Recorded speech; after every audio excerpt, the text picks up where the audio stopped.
উপস্থিত ওয়াজিবুল এহতেরাম সম্মানিত ওলামা ইকরাম, আমার শ্রদ্ধেয় ব্যক্তিত্ব, সহকর্মীবৃন্দ, ইমাম এবং খতিববৃন্দ, আসরের নামাজ এখনো যারা পড়েন নাই, আমার মনে হয় ছোট ছোট জামাত করে আশেপাশে আমরা জামাত করে ফেলতে পারি। আমি 1 থেকে সর্বোচ্চ 2 মিনিটের মধ্যে 2টি কথা বলতে চাই। প্রথম কথা হলো, একটু আগে বিএনপির স্থায়ী কমিটির সদস্য জনাব সালাউদ্দিন আহমদ সাহেব বলেছেন, আমরা সবাই রাষ্ট্রের কাছ থেকে দাবি দাওয়া পেশ করি, খুব স্বাভাবিক, কিন্তু রাষ্ট্রকে আমাদের দেওয়ার চেষ্টা করা দরকার।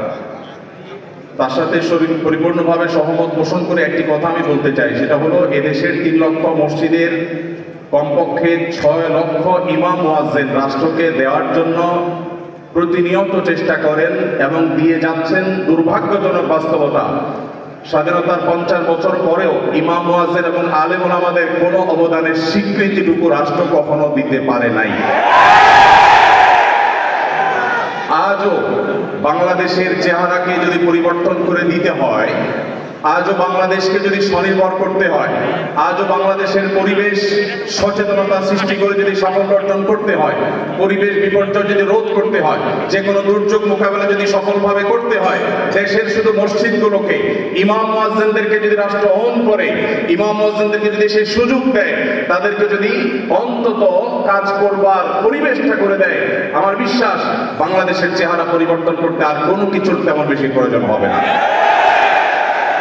3 লক্ষ মসজিদ, সরকারি হিসেব মতো কমপক্ষে 3 লক্ষ মসজিদ, আরো বহু আগে বলা হয়েছে, সেটা এখন 3 লক্ষের অনেক বেশি চলে গেছে স্বাভাবিকভাবে।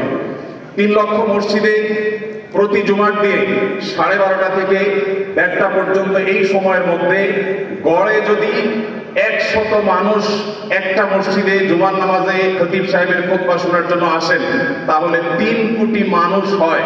বাংলাদেশের সমস্ত টিভি চ্যানেল, সমস্ত মিডিয়া একযোগে সবচেয়ে পিক টাইমে এত বেশি দর্শক কখনো পায় বলে আমি মনে করি না।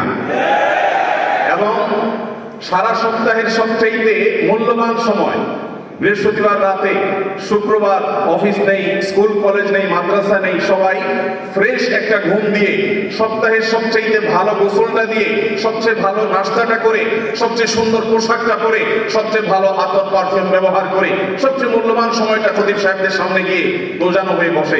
পৃথিবীর অন্য কোনো কৃষ্টি, কালচার, কোনো সিস্টেমে একসাথে একটা দেশের 3 কোটি মানুষকে অ্যাড্রেস করার এই সুযোগ ইমাম সাহেব, খতিব সাহেবরা ছাড়ার কারোর হাতে নেই।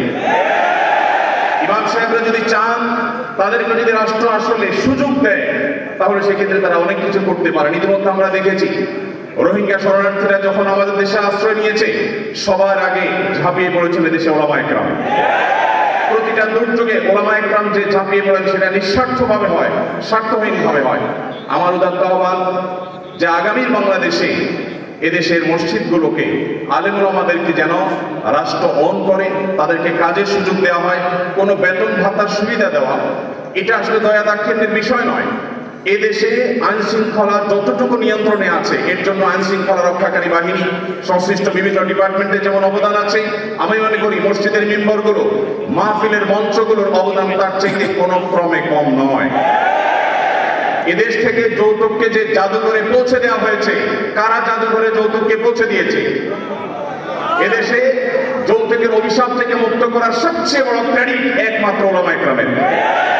এখনো কোন মসজিদের মিম্বর থেকে, কোন মাহফিলের মঞ্চ থেকে মানুষকে চুরি করতে, দুর্নীতি করতে, ডাকাতি করতে, মাদকাসক্ত হতে, কোনো খারাপ কাজের প্রতি আহ্বান করা হয় না। এই সমস্ত মঞ্চগুলো থেকে বহু মানুষ খারাপ পথ থেকে ফিরে আসে। আমরা যদি একটা সৎ, দক্ষ এবং ভালো নাগরিক গড়ে তুলতে চাই, তাহলে সেক্ষেত্রে মসজিদগুলোকে আমাদের অন করতে হবে। আমি বিশ্বাস করি আগামী বাংলাদেশে সেটি হবে, আমরা সবাই সেটি প্রত্যাশাও করি। আমরা মসজিদ কেন্দ্রিক যে সমস্ত ব্যবস্থাপনা করা যায়, পরিবেশ সুরক্ষা, পরিচ্ছন্নতা অভিযান, দারিদ্র্য বিমোচন, স্কিল ডেভেলপমেন্ট মূলক বহুমুখী কার্যক্রম আমরা সম্পন্ন করতে পারি। আমি সালাউদ্দিন ভাইয়ের সাথে পরিপূর্ণ একমত। শুধুমাত্র রাষ্ট্রের কাছ থেকে নেওয়ার ব্যাপার না, আমাদেরকে দেওয়ার চেষ্টা করতে হবে এবং আমার বিশ্বাস ওলামা ইকরাম সেটা করতে চান, কিন্তু তাদেরকে সেই সুযোগটা দেওয়া হয় না। এদেশের আলেমদের কোন অবদানকে আজ 50 বছরের মধ্যে স্বীকৃতি দেওয়া হয়েছে আমি জানতে চাই। দুর্ভাগ্যজনক বাস্তবতা সেটি আসলে হয়নি।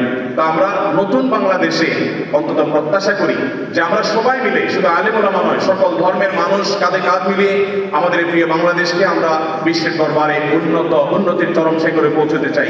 আমাদের পরে স্বাধীনতা অর্জন করে পৃথিবীর বহু দেশ এমন অগ্রসর হয়েছে যেটা দেখে আমাদের কষ্ট হয়, দুঃখ হয়।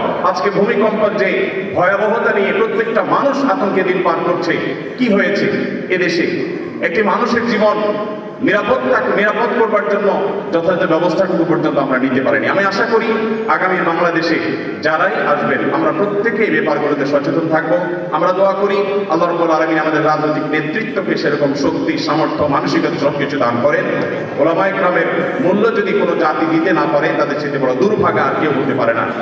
আমি প্রায় সময় বলি, এই দেশকে যদি নিরলসভাবে, নিঃস্বার্থভাবে কোনো মানুষ ভালোবাসে, ওলামায়ে কেরাম হলেন সেই মানুষগুলো।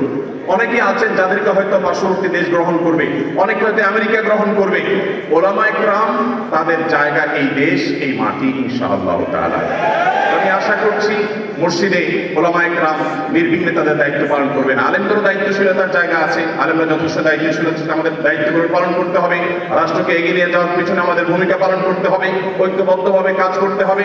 সেই সাথে রাষ্ট্র আলেমদেরকে ওন করতে হবে, আপন করতে হবে, সেই সুযোগ দিতে হবে, সেই স্বীকৃতি দিতে হবে। আমি আশা করছি আগামীর বাংলাদেশে এই জিনিসটি হবে। আমাদের সবাইকে আল্লাহ তাআলা সেই তৌফিক দান করুন।